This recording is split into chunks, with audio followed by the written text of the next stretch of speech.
Good morning. Good morning. I think we are live. I think we are live, Joe. So welcome to episode 3 of the Retained Recruiter Show. My name is James. And I'm Joe.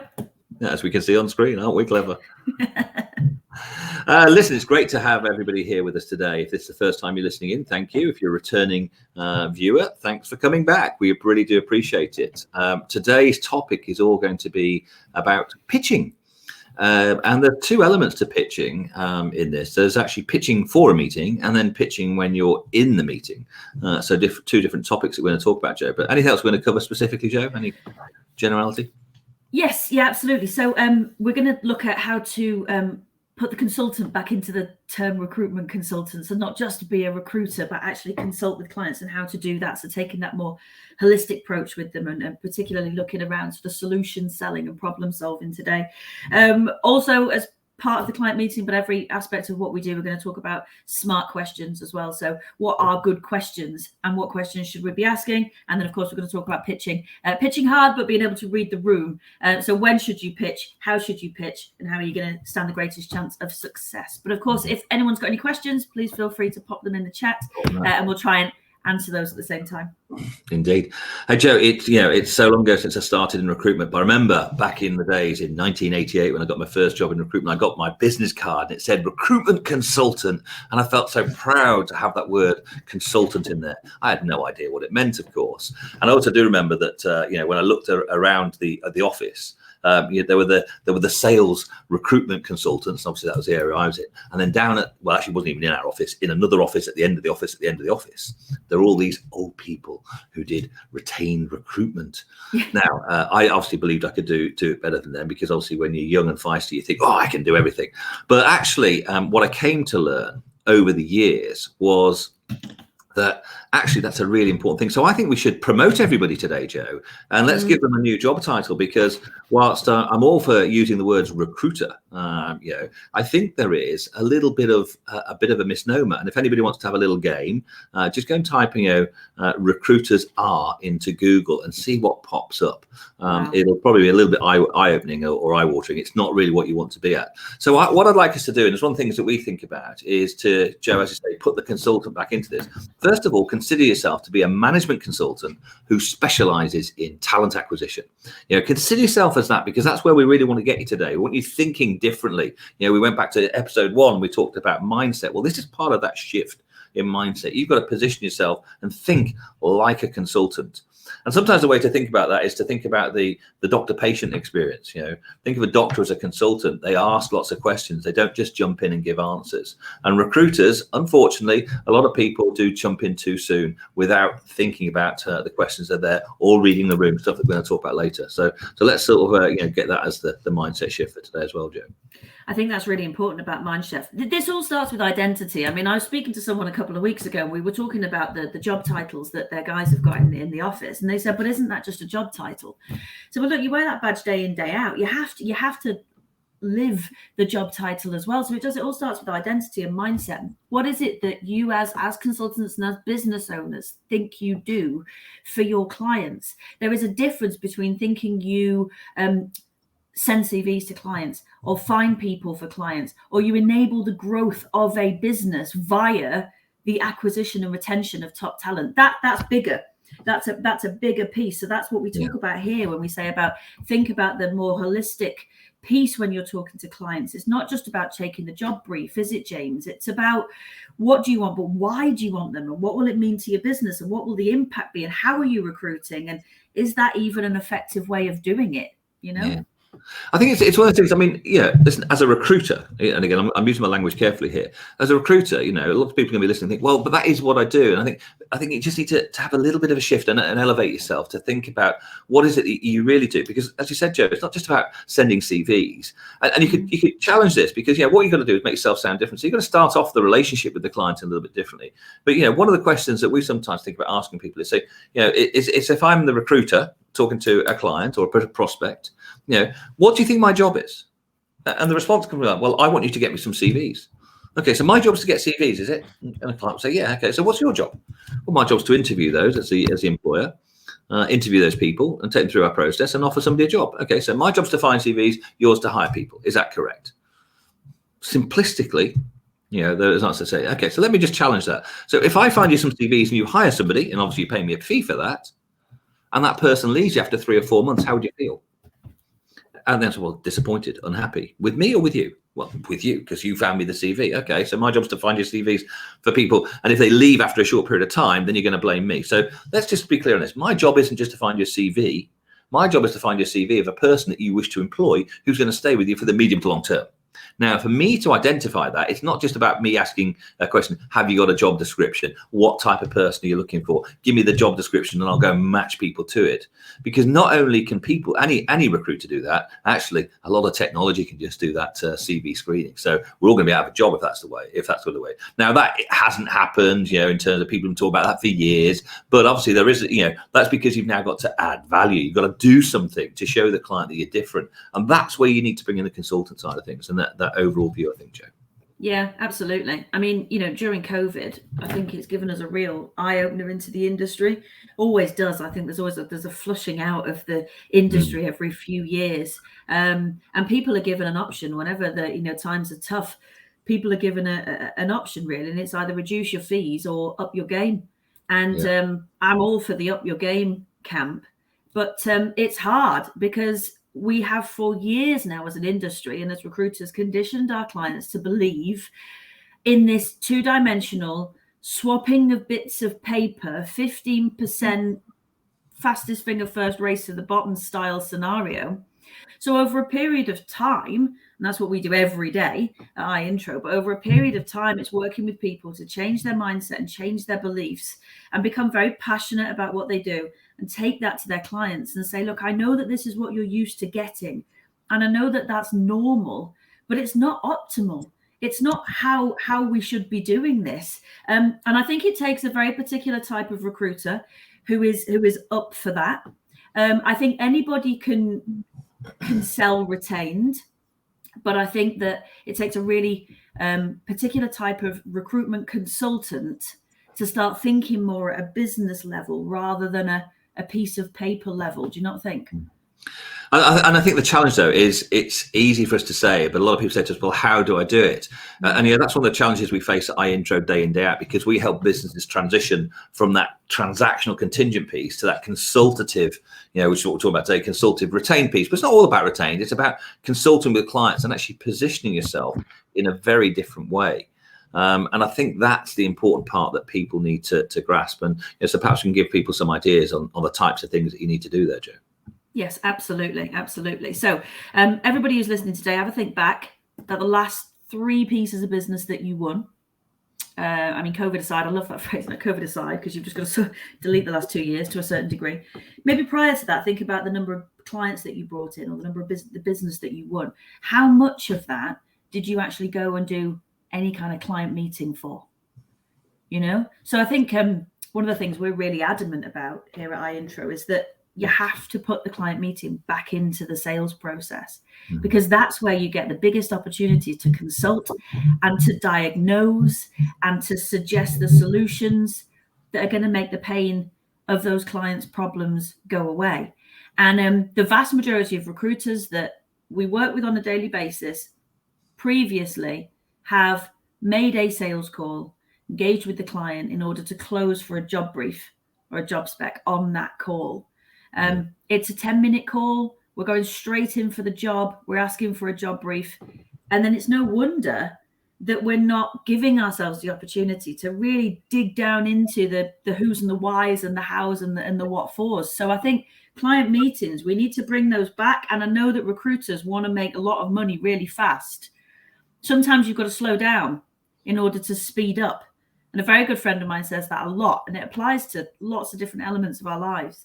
But slow the sales process down, slow the consultation process down, and you'll find that it will make it richer.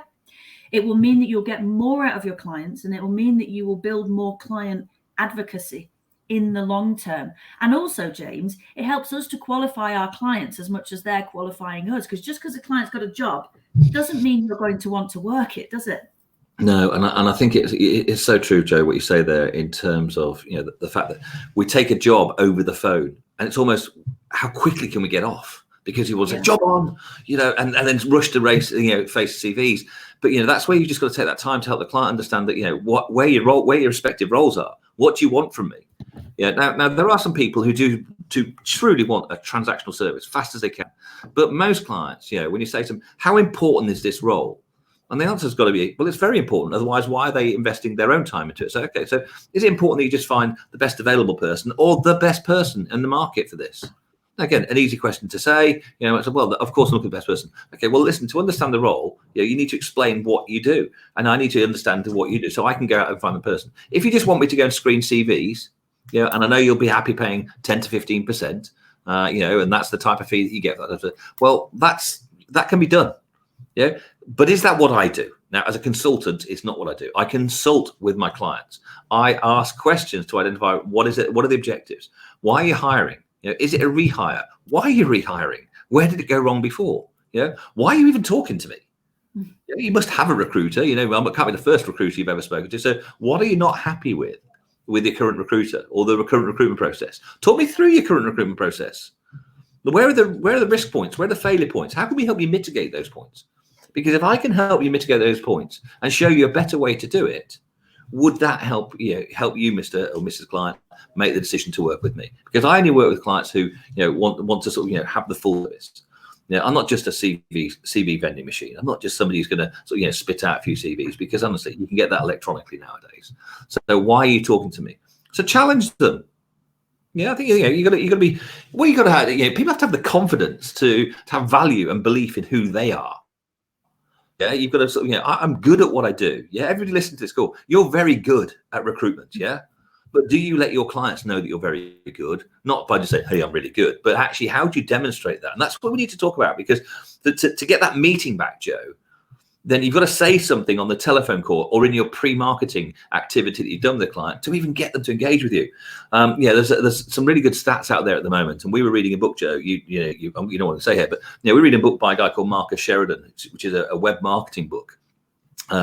Called They Ask, We Answer, or something along those lines, a bit like that. But actually what he talks about in his keynote speeches that we've listened to is he says that 70 to 80% of buying decisions are made before people contact you. So what you do and say beforehand in terms of your pre-marketing, your website, your social media profile, LinkedIn, they're reading that before they contact you. Never mind us researching the client, they're researching the recruiter. So if you get the chance on that call, and particularly if they're calling you back or accepting a meeting, then you've done something good already. Now you've got to seal the deal. You've actually got to say something that's going to say, yeah, I was right to contact you. I was right to connect with you. You actually do know what you're doing. You're specialist, you're niche. You've demonstrated something. Now, obviously, what is that demonstration? We'll talk about the things you've got to do, in terms of getting people through to that. We've got to ask intelligent questions, for example.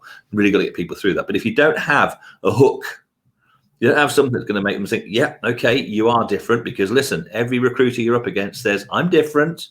I'm better than everybody else. Nobody goes in and says, hey, listen, I'm a bang average recruiter and I'm just as good as everybody else. They don't say that. We try and dream up something. We talk about USPs, and we've spoken a little bit about those in previous sessions and things that we've recorded for you.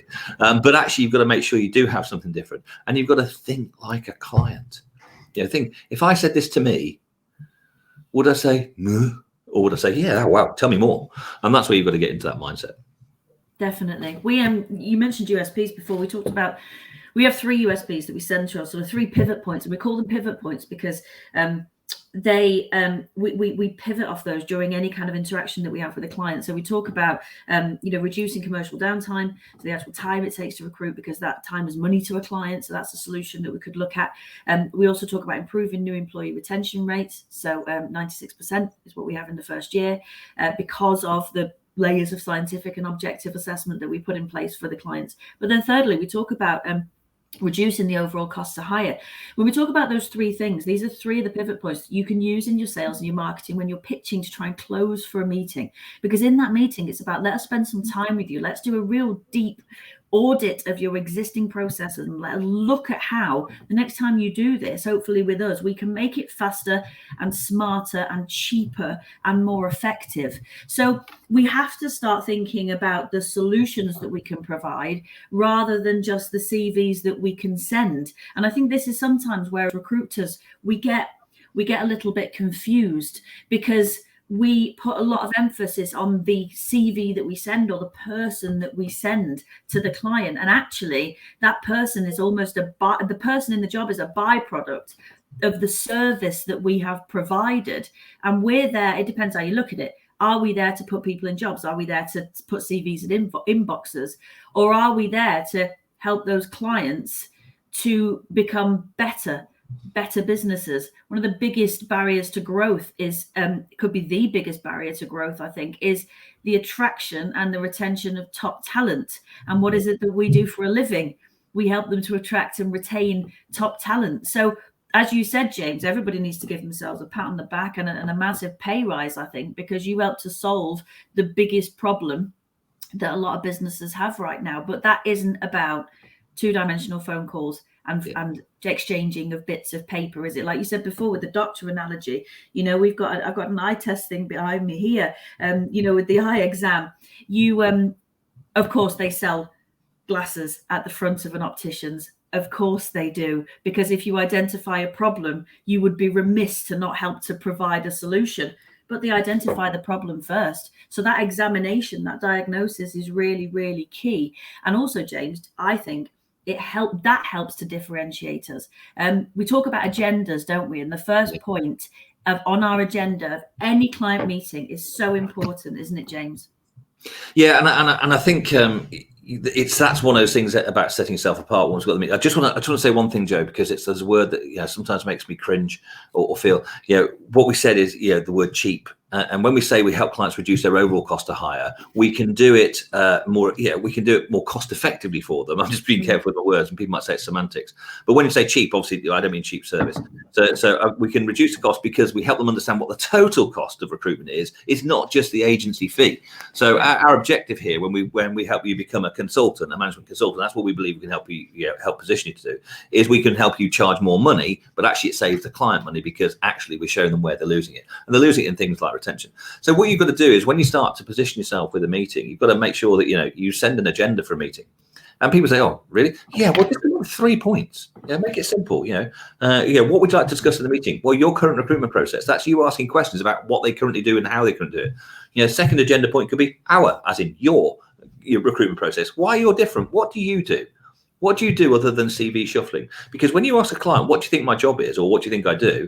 Well, I give you the job description. You go and dip in your database or LinkedIn or something like that, and you send me 3 CVs.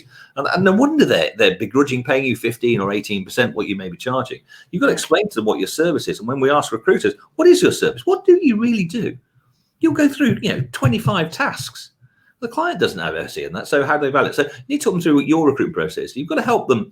And the phrase we use, you've got to help productize an intangible recruitment service. You've got to show them what you're different. Now, obviously, we have tools to do that. Our intro, that's obviously what we do. We've productized the recruitment process. We can visually show the client what we do. It makes them sit up and say, "Oh, I didn't know you did all that. Oh, and what does that mean to me? Well, if you do this, it means that. What does that mean in the long term? It means the people you hire through us, they're going to stay with you longer. Why is that good for you? Because actually one of your biggest costs is your churn of staff. 25 to 30% of new employees leave within the first year. A research by a company called Leadership IQ in the States says that 46% of new hires fail in the first 18 months. So there's a big churn. Now you might say, well, that's good for the recruitment industry because more jobs coming through. But actually clients who want to, Joe mentioned the word advocacy earlier. If you want clients to come back to you, it's about you placing someone in there who stays for the medium to long term. And if someone stays 2, 3, 4, 5 years, well, it's a life cycle for people. When people leave, the recruiter did a great job. We got a great value. That was a great employee. Of course, they left, they moved on. These things happen. So you can bring them through. And the third point on the agenda is next steps. What would be the next steps after a meeting? And obviously any other points the client wants to add on. So you can create a simple agenda. And it's amazing how many people Joe and I hear who don't even think of doing that. They just waltz into a meeting and, hey, I'm really good. I can fly by the seat of my pants. I can handle anything. And you've got preparation is key to this. So I think it's really important that you put those pieces in there. And we'll talk about meeting structure, but we do know it's hard. We're not sat here saying, oh, it's easy to get meetings with clients. So you've got to think about what's your messaging. What's in your messaging right now today that would make somebody want to meet with you? Yeah, because if you have a meeting, then you can move from that one, that dimension, one-dimensional process that Joe mentioned about shuffling paper to and fro, to actually becoming a consultant, to becoming the point of person that you can actually ask the questions to actually find out what the real problem is, and also identify what the best solution is. Yeah. So reading the eye test behind you, Joe, which glasses do I need? Probably some new ones, because I can't read many of them. No, and also it is backwards behind me as well. So, hard. They're not my feet, not. Oh, is it or maybe not? my eyes are backwards. CBDLN, and maybe it's me. Maybe I'm backwards today. No, I agree. I think an agenda is a really big point, and then being able to sell the benefit of a meeting to a client. No client's going to want to meet with you so that you can do a presentation about how fancy you are. This has got nothing to do with us and everything to do with them. This is all about the clients and how you can help them. You can't help them unless you know what they need and want, and you're not going to know what they need and want unless you ask questions. So we talk a lot about pain point questions. So you've got those 3 pivot points. So we know what our solutions are going to be. For every single one of those solutions, there is something that we do that will create that solution. So reducing commercial downtime, improving new employee retention rates, and then reducing that overall cost to hire for a client. There are things that we do that you can center around those 3 elements. And then what you do is you move it a step closer again, and you think, okay, if that's the solution, what would the problem be? What is it, the problems that the client probably has? So you start writing a list of those, and then you think, okay, what are the questions I need to ask in this meeting in order to identify those problems? And some clients might not have all of those problems, but I think it's about asking a lot of questions during a client meeting so that you can diagnose what the problems are. Because then once you've got those problems, you can then start to suggest the solutions. But we call them pain points and not problem points for a reason, because anybody can have a problem, can't they, James? But unless it's affecting you, unless it's hurting you, normally cost, quality, or time. So unless it's affecting you in some way, you won't necessarily be motivated to change. So we've had clients before who've come to us, members of the iIntro family, and they've come to us and they've said, look, we've had a meeting with the client and they've told us they've got these problems, and they just seem a bit like meh about it. It's like, well, a problem doesn't hurt. It's like a bruise. We use this analogy a lot, don't we, James, in the training? It's like a bruise. When you're looking at a bruise, it's not hurting. That's like asking a problem uncovering question. But if you wanted to really get them to feel the impact of it, then you've got to just press lightly on that bruise. And that's where you start talking about impact questions. What is the impact of poor performance on your business? What is the impact of getting to second stage interview and all having to go back to the beginning of the process? What's the impact? Cost, quality, time, hassle, pressure, productivity, and performance, typically. So we have to ask these questions. You have to push on the bruise, because it's emotion that's going to motivate change. We talk a lot about, we are going to talk about getting ready for objections. And I think you need to be mindful you're going to get objections. You've got to be mindful that they might be emotionally driven objections, because what you're doing in this is you're asking your clients to work differently in a different way with you, and that might be different also. So just remember that clients are in their comfort zones and we've conditioned them to be there. So these pain point questions, the pleasure of the solution, the pain of the problem, really, really important during a meeting. It's not just questions for questions' sake, is it, James? No, and I think, Joe, I was going to go back to your optician analogy, because I think it's really good. And the point you want to say, and the point that you sort of demonstrate to people is it's about a process. Yeah, that's what, when we talk with clients about a recruitment process audit, but actually it's a process. And when you go to the opticians, they have a process. They're going to test your eyes. They're going to do certain tests, and they're going to go through them. They're going to blow the air in your eye and all that type of stuff. They're going to go through what seems like a mechanical process, but it's there, and it's all there asking questions about those before they present you with the solution. Say, okay, well, actually your eyesight has deteriorated over the last year or 2 years, or it's okay. It has you don't need new glasses unless you want some new fashion glasses, etc. But they go through that process, and you have to have a process. And Joe, we're very regimented in terms of putting process into place. With people to say that when you go through a meeting, you've got to have a structure. You've got to have a central core that you can always come back to. You pivot off it to talk about a point and explain and demonstrate how valuable you are, but you've always got to come back to that process so that you go through it. And there's an order to it. And we just said a moment ago about the agenda. So, in terms of, and that creates a great first impression. You're coming to a meeting, you're actually prepared. Good. We talk about, people buy from people they like. So you've got to do a bit of rapport. Too many recruiters just jump straight in. Don't realize, hang on, if this is going to be a long-term relationship, I want to get to know you. You know, you got to, you can't just jump in, otherwise you're just going to sound like everybody else. So build a bit of rapport. Now, that's why you do research before you get there. Sometimes when you walk down the corridors, you see something. So, hey, Joe, what fascinates you about opticians? Why do you say that? Well, it's an optician thing on here. You must have some. So you can spark some conversation. Don't go too long on that one. Before you get into the bit that Joe was just talking about, in terms of identifying the bruise and then gently prodding it or poking it, to help the client understand that actually, if they keep on doing what they've always done, we're going to be back here again in 6 to 12 months with another recruitment process, and we want to fix it for them. Because as a consultant, my job is to give you a medium to long-term solution, not just a short-term fix. Yeah, that's sort of what we want to do. So you've got to learn to ask the right questions. What do you call them, Joe? The impact questions that really sort of get there. So I think identifying what those questions are, which, by the way, aren't just about tell me a bit more about the person you're looking for. Oh, 5 years experience. No, it's about, why are you hiring? What are the objectives? What are the consequences, Joe? I thought it was a great thing you said there. What are the consequences of you not getting it right this time? What's the impact on the performance of your business or your division? Relate it back to them. What would be the benefit of actually getting that right this time? Again, what would be the positive impact? So, we elicit pain, and then, we try and sort of, give some pleasure as well on that side of things. So I think it's important. Now, before we, wrap up, I just want to trail something. Next week, Joe, we're going to be joined by a guest. His name is Chris Hickey. He's the managing director of a business called Mercury Hampton. Happens to be a client of our intros, of course. And Chris is a master pitcher. So we're going to ask Chris for some of his best tips on how he secures a very, very high percentage of, he converts meetings into business. And that's really important. So he's going to sort of share that with us next week. But I think in terms of helping people understand that, you've got to ask the right questions. You've got to learn the right questions. We're happy to sort of share some of those with you, perhaps on another call, but obviously we share those through our training program as part of the Retained Recruiter Academy.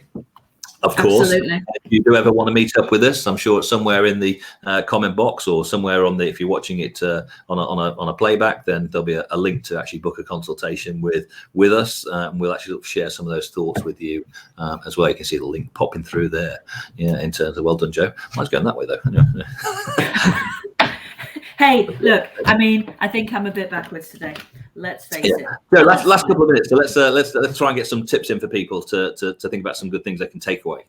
Okay. So my biggest tip is put yourself in the client's shoes. Stop thinking like a recruiter and start thinking like a client. What are your biggest pain points as a client? What is it that you do as a recruitment consultant that's going to help to make that go away? So start being solutions focused rather than just selling the features of your service. This is not about you. This is all about them. And so start thinking that way, getting into their mindset, and that's going to really help. And do you know what? If you can't think what the problems are, ask your existing clients. Even though you're working with them, I'm pretty sure they've probably still got things that could be improved. Absolutely. Yeah. So one from you, James. Yeah, I think for me, I don't know actually. But one big all tip of it, everything. What my big tip is actually put in place a process and don't be afraid to ask for help. Because when you're listening into things like this that we're doing today, people say, well, yeah, but what are the questions? Well, we can't do everything on this call, but actually, reach out to us and ask for help, because we can help you put together a structured process that makes clients say yes. And that's why when we get Chris Hickey on next week, he'll share with you his successes and in terms of how he's sort of taken on board our practices and processes and revolutionized his business. When he gives you the results of his business over the last couple of years through COVID, it'll be fascinating. So do please join us next week for that one. But the tips are, put in place a process.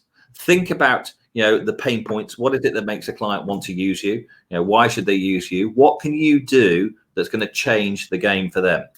So until you know what those problems are, you don't know what they are. That's why you have to ask questions. Doctors and ophthalmologists ask lots of questions. What they don't do is they don't give answers. They don't prejudge. They don't say, so when you say, what type of person you're looking for? So if I found you somebody who had this and this, would you want to see them? Well, you give me an answer when you haven't really qualified me far enough. You haven't really found out what the problem is. Why am I recruiting again? What went wrong last time? We were talking to a client, Joe, and it was fascinating because the employer was going through that cycle. They were re-recruiting somebody they'd actually taken the year before, and it's for an enterprise sales manager. Enterprise software sales manager, and they just recruited the wrong type of person. They had somebody with lots of experience in the industry, but the way they sold, they'd actually gone and recruited not an enterprise software. They'd actually gone and recruited mistakenly a software person, somebody who's into transactional sales, high volume, whereas enterprise software was a longer term. It was a different personality type of person, but they hadn't really probed into the questions that far. And those are the things we try and help you uncover. So listen, please do listen back to us, or come back to us next week for the Retained Recruiter Show with James and Joe. We'll have a special guest next week, Chris Hickey. We'll have more special guests in the future. And if you'd like to be a guest, please do get in touch with us. And as I say, if you'd like some time to spend some time with us, click on that link there below. But thanks very much for being with us today. It's been fascinating. Hope you found it useful. So it's goodbye from me. And it's goodbye from me. Yeah, thanks very much, everybody. See you again sometime. Thanks, guys. Bye. Have a good week. Bye, Joe.